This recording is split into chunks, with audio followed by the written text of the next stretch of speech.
Okay, what's the value of x? Identify the missing justifications. They tell us here that the measure of PQR, that's this angle right here, is this, x minus 5, and the measure of SQR, this is x minus 7, and the big angle, measure of angle PQS is 100.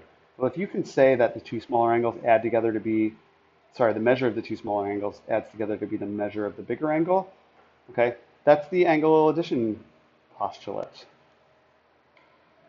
Yep, you should know that. Okay, when you add two smaller angles together to be a big one, it's the angle addition postulate. When we add two segments together, two smaller segments to equal the larger segment, that's the segment addition postulate. Okay, so we lead all the way through here and we get down here, and what we're doing is saying, how do we get from this stage to this stage?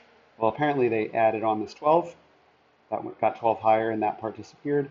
So it is the addition property of equality, and we're done.